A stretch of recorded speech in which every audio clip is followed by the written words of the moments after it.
Charlar con Santiago Kovadlov. Es interesante largar por ahí, por este esquema. Hola Santiago, qué bueno que viniste, gracias por venir. Empecemos con esto, digamos, la repetición de la historia argentina, esta idea de los buenos, los malos, la representación visual del mal en una silobolsa. El presidente, lo mostramos al inicio del programa, que había jurado y perjurado que había aprendido de la 125 y ahora que le toca presidir, vuelve a atacar al campo y a decir ahí están los 20.000 millones de dólares que la Argentina necesita. ¿Qué pensás vos de esta circularidad? Bueno, no puede sorprendernos en quien es hoy presidente de la República porque él ha sido desde siempre un hombre que, como suelo decir, no tiene palabras, sino palabras. Dice cosas, puede sostener lo contrario, no tiene convicciones.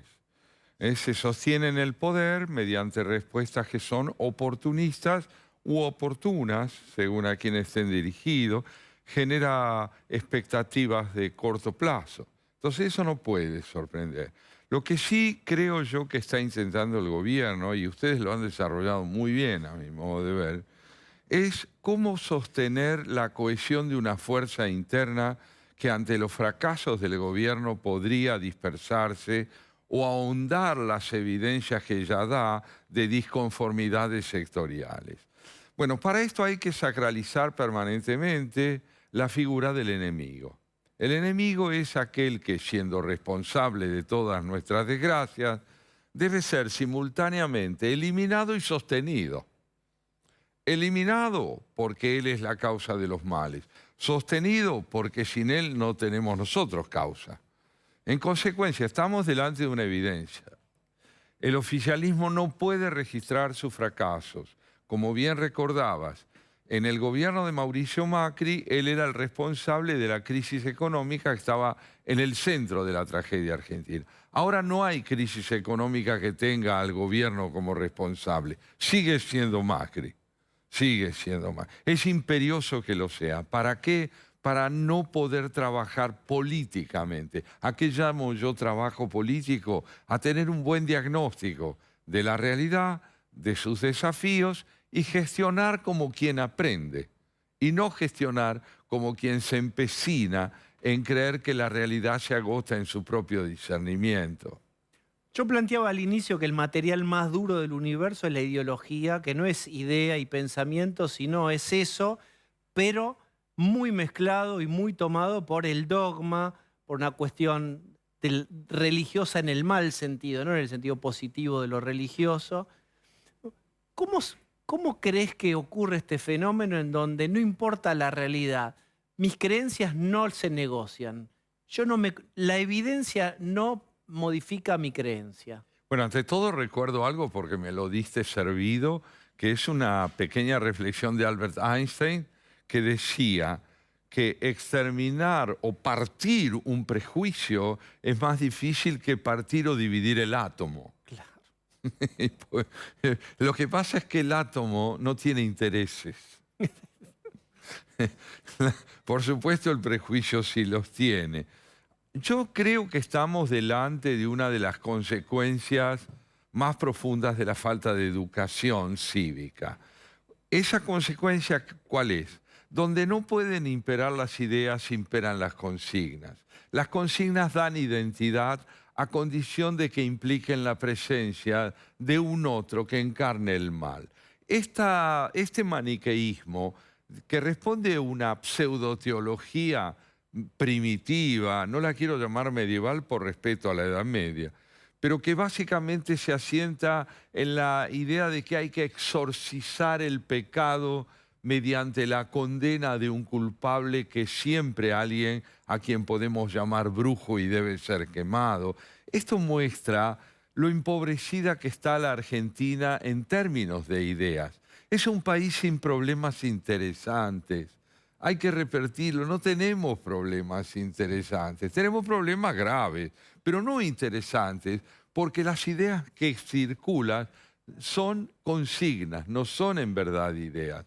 Por eso el carácter espectral de quienes despliegan puntos de vista consiste básicamente en parecer que son proveedores de puntos de vista y solo son proveedores de intensidades eufónicas. Gritan más, gritan menos, pero no plantean nada que pueda ser persuasivo.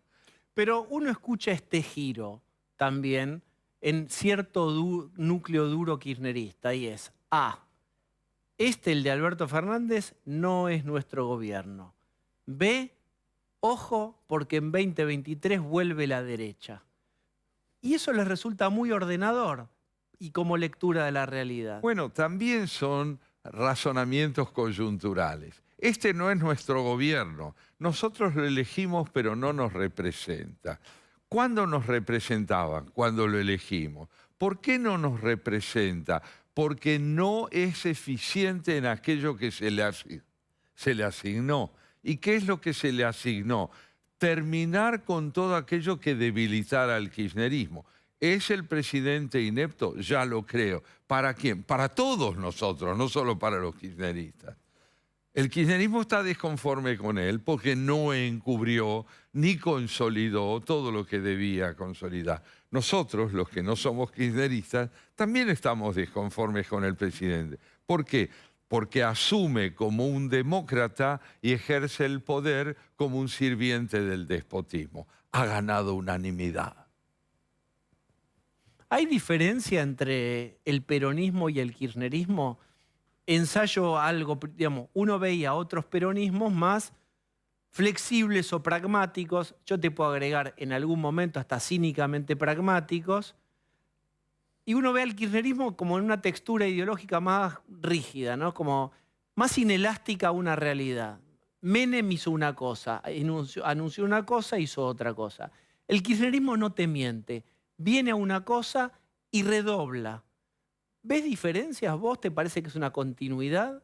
Yo veo diferencias porque creo que la vicepresidenta no preside un movimiento, preside una agrupación. La diferencia está en el hecho de que el peronismo se adapta discursivamente a los dilemas de la realidad sin caer en una posición de beligerancia extrema, sobre todo después de Perón, sin caer en una posición de beligerancia extrema. Trata de hacer lo que quiere, presentando lo que hace como respondiendo a lo que se necesita. En Cristina Fernández de Kirchner no ocurre eso. Ella tiene una ideología constituida, una convicción que no duda de vulnerar la ética cuando sea necesario, pero no tiene ductilidad política. Una cosa es la astucia y otra es la ductilidad. Ella no la tiene. Nunca va a poder representar al peronismo a menos que el peronismo tema a la ley, a la justicia y a lo que pueda caer sobre el delito. Pero no emerge otro liderazgo en el peronismo. No, no emerge. ¿Estará agotado, te pregunto? ¿Estará agotado el peronismo en términos de liderazgos verosímiles? ¿No le quedará otro recurso al peronismo que subsumirse en una postura rígida e inequívoca como la de Cristina? Yo creo que el peronismo está viviendo una agonía disimulada. Crucemos el río, vamos al otro campamento. ¿Cómo está Juntos por el Cambio? Que también tuvo, cuando era Cambiemos, ruidos internos, el radicalismo generó ruidos con PRO se quejaba, la coalición cívica, tantos temas de agenda como las tarifas, etc. Ahora dicen tener una agenda común de valores y que están trabajando en un plan económico. ¿Qué ves de positivo y qué amenazas observas también ahí? Es bueno preguntarse eso porque si nos importa una alternativa al gobierno actual, debemos dirigirles preguntas a la oposición. En primer lugar, yo te diría que Juntos está junto, no se ha roto. Esto revela una consistencia mayor que la del oficialismo, donde no ha habido capacidad de sostener la unidad por sobre las diferencias. En la oposición, las diferencias tienen lugar dentro de una unidad que no se ha quebrado. Esto me parece importante.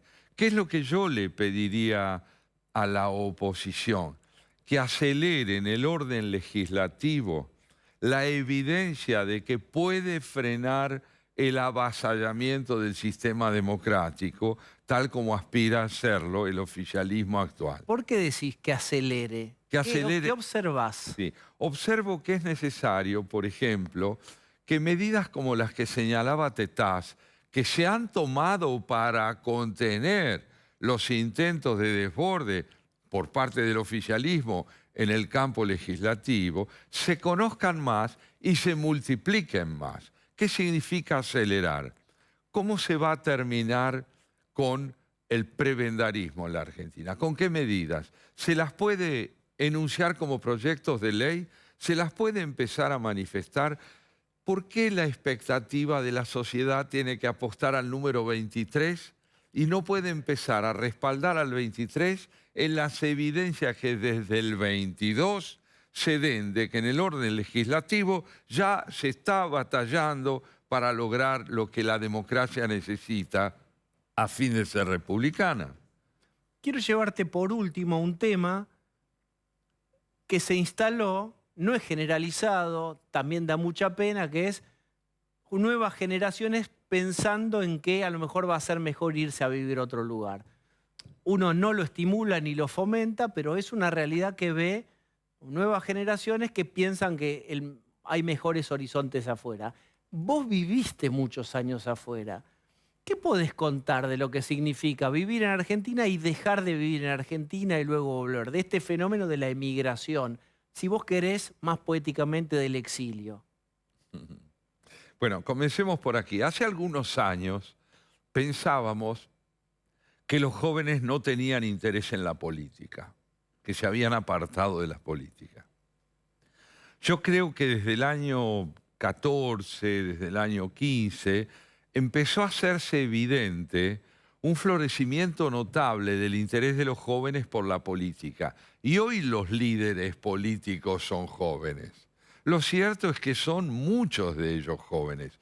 Los jóvenes han aparecido en la política y se han comprometido con el país y son los que no se van, pero son jóvenes.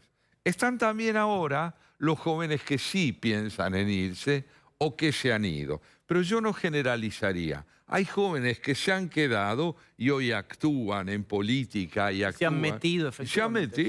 Se han metido. Y otros que se van. Esto me recuerda aquel consejo de Jorge Luis Borges, cuando le preguntaron qué opinaba del pueblo alemán. Él dijo, es conveniente decirles que yo a todo el pueblo no lo conozco. Es decir, los jóvenes. Hay muchos que se van, se quieren ir, y otros que se quedan y luchan y van a seguir luchando. Por lo tanto, ¿qué le diríamos a quienes se van, hablando desde quienes en algún momento vivimos en el exterior unos años? Yo creo que la patria, no quiero volver a citarlo a Borges, no solo no es ninguno de nosotros, somos todos. Yo creo que la patria es una necesidad. Para mí ser argentino es una aventura. Desde que volví al país y desde que me quedo en el país, construir un proyecto de vida de más calidad no es que me parezca posible, me parece necesario. Y creo que desde la necesidad se puede trabajar mejor que desde la ilusión. Es un planteo moderado en el orden del optimismo, pero consistente en el orden de la dignidad. ¡Qué cierre! Muchas gracias, Santiago. Como siempre, es un lujo. Gracias. Ah, espérese, señor. Sí, señor, yo me quedo. ¿Usted va a presentarse con su grupo de música? Con mi trío de música de cámara y poesía, Orfeo. Actuamos próximamente en San Nicolás de los Arroyos. Venimos de actuar en el Colón y en la Sinagoga de la Calle Libertad. Actuaremos luego en el Malva y también en Mendoza. Una travesía, así se llama nuestra obra, y lo que junto con Ana Chávez en piano y Federico Muján en violín vamos a volver a hacer música y poesía. Muy recomendable, por cierto. Gracias, Santiago.